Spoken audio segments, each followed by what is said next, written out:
محبتیں چاہتے ڈرامہ تو بہت ٹریجڈک ہو چکا ہے۔ ایک طرف تو تارا اپنی چالاکیوں میں بہت زیادہ کامیابی حاصل کر چکی ہے۔ بیچاری سنیہا اور فراز کی زندگی میں اس نے اس طریقے سے آگ لگائی ہے کہ یہ دونوں ایک دوسرے کے دشمن ہو چکے ہیں۔ فراز کو یہ لگتا ہے کہ یہ تارا سے جیلس ہو رہی ہے، اسی لیے وہ اس کی بے عزتی کر کے بہت زیادہ خوشی محسوس کرتی ہے۔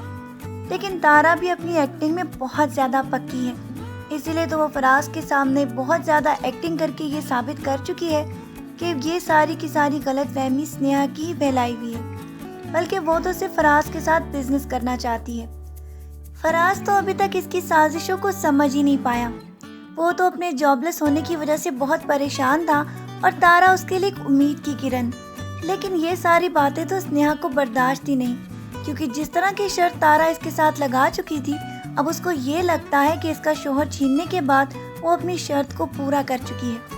اسی لیے تو سنیہا نے صاف الفاظ میں یہ بھی کہہ دیا تھا کہ تم اپنی شرط جیت چکی ہو، اور اس کے دل میں تارا نے اتنی زیادہ غلط فہمیاں پیدا کر دی ہیں کہ وہ اپنے گھر جا کر اب ہر کام کرنے پر مجبور ہو چکی ہے۔ وہ تو یہ چاہتی ہے کہ اب وہ کبھی بھی فراز کی شکل نہ دیکھے، بلکہ اسے طلاق لے لے۔ اس کے بھائی نے تو جا کر فراز کو سمجھانے کی بھی بہت کوشش کی کہ اگر تم تارا سے شادی کرنا چاہتے ہو تو کر لو، لیکن ساتھ ہی ساتھ سنیہا کو بھی رکھو، کیونکہ میں اسے اپنے گھر پر نہیں رکھ سکتا۔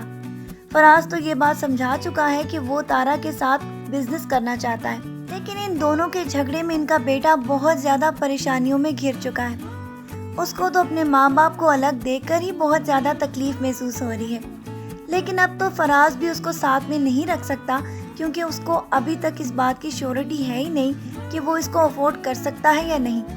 اسی لیے اپنے ماموں کے گھر ابھی اس کو اس نے اس لیے چھوڑا ہے کہ جو ہی اس کا کوئی کاروبار سیٹل ہو، وہ اس کو سنیہا سے لے جائے گا۔ سنیہا اور فراز کا بیٹا شہروز تو بہت زیادہ پریشانیوں میں گھر چکا ہے۔ ایک طرف تو اس کا اسکول چھوٹ چکا ہے، اور ساتھ ہی ساتھ اس کے ماں باپ کی علیحدگی اس کے لیے بہت زیادہ تکلیف کا باعث ہے۔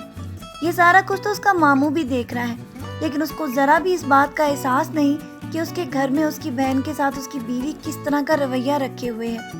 وہ تو صرف یہ چاہتا ہے کہ سنیہا کسی طرح فراز کے گھر واپس چلی جائے۔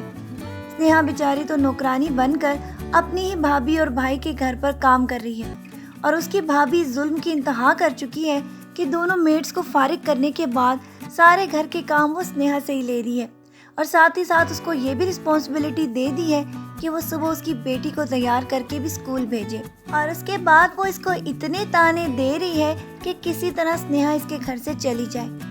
بیچاری سنیہا کے پاس تو اپنی بھابھی کو برداشت کرنے کی سوا کوئی اور چارہ بھی نہیں، اور اس کے بیٹے کے لیے تو وہ ان کے گھر کی نوکرانی بھی بن گئی کہ کسی طرح وہ اس کو اسکول میں داخل کروا دے۔ لیکن اس کی بھابھی کے مظالم تو ایک جگہ، وہ بیچارے بچے پر بھی ظلم کرنے سے نہیں رہ رہی۔ اسی لیے تو سنیہا سے یہ کہا تھا کہ اس کو مدرسہ بھجوا دے تاکہ وہ وہاں پہ قرآنی تعلیم حاصل کر سکے۔ سنیہا بیچاری تو اس بات پر بھی مجبور ہو گئی تھی کہ ابھی اس کے پاس کوئی اور آپشن ہے ہی نہیں، اسی لیے وہ بھی اپنے بچے کو مدرسہ بھیجنے کے لیے تیار ہو گئی تھی، اور بیچاری دل ہی دل میں بہت زیادہ پریشان تھی، کیونکہ اس کا بیٹا آگے اسکول میں پڑھائی کرنا چاہتا ہے، لیکن اس کے پاس اتنے ریسورسز ہی نہیں کہ وہ اپنے بیٹے کے لیے کیا کر سکے۔ اس کا باپ تو اس کے خیال میں تارا کے پیچھے دیوانہ ہو چکا ہے، اور اسی لیے تو وہ ان دونوں کو اگنور کر رہا ہے۔ اسی کے ساتھ ساتھ آپ آگے جا کر دیکھیں گے کہ سنیہا کی مشکلات میں دن بدن اضافہ ہی ہوتا جائے گا، کیونکہ اس کی مشکلات اس کی خود کی پیدا کرتا ہے۔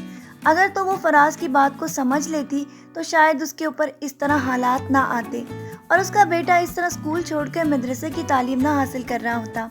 لیکن ابھی تو وہ اپنے بچے کو سمجھانے میں کامیاب ہو چکی ہے، کیونکہ وہ تو کبھی بھی اپنی ماں کے خلاف نہیں چلتا اور اپنی ماں سے بہت محبت کرتا ہے۔ اسی لیے تو وہ اپنی ماں کے ساتھ اپنے باپ کو چھوڑ کر بھی رہ رہا ہے، اور آگے جا کے آپ دیکھیں گے کہ سنیہا بھی اپنے بیٹے کو اچھا مستقبل دینے کے لیے بہت بڑے فیصلے کرنے والی ہے، کیونکہ اس کو اپنے بھائی سے تو کوئی امید ہے ہی نہیں۔ وہ تو صرف اپنی بیوی کی خاطر اپنی ہی بہن کو یہ کہہ رہا ہے کہ وہ اپنے میاں کے گھر جا کے رہے، اور وہ اس کو اپنے گھر پہ رکھ ہی نہیں سکتا۔ کیا ایسا بھی کوئی بھائی دیکھا ہوگا آپ نے؟ یہ باتیں تو سنیہا کے لیے بہت زیادہ تکلیف کا باعث ہیں، اور آگے آنے والی ایپیسوڈز میں آپ دیکھیں گے کہ وہ بہت بڑے فیصلے کرنے والی ہے، کیونکہ فراز کے ساتھ رہنے کے بارے میں تو وہ آپ سوچ بھی نہیں سکتے۔ اور آگے آنے والے ایپیسوڈز میں آپ یہ بھی دیکھیں گے کہ بہت جلد سنیہا کو فراز کی تارا کے ساتھ شادی ہونے کی خبر بھی ملنے والی ہے اور وہ اپنے بچے کو اپنی طرح ہی اسٹرانگ بنانا چاہتی ہے، لیکن اس کی ماں بھی مجبور ہے کہ وہ اپنی بیٹی کی چاہتے ہوئے بھی مدد نہیں کر سکتی، کیونکہ اس کی بھابھی بہت زیادہ اسٹرانگ ہے اور وہ کبھی بھی ان دونوں کی چلنے نہیں دے گی، اور آگے جا کے سنیہا کی زندگی کی مشکلات میں بہت زیادہ اضافہ ہوگا، لیکن وہ اس کو بہت جلد قابو پا لے گی۔ آج کے پرومو ریویو ویڈیو کے لیے بس اتنا ہی۔ نیکسٹ پرومو ریویو کے لیے پھر ملتے ہیں۔ اپنا ڈھیر سارا خیال رکھیے گا بہت ساری دعاؤں کے ساتھ۔ اللہ حافظ۔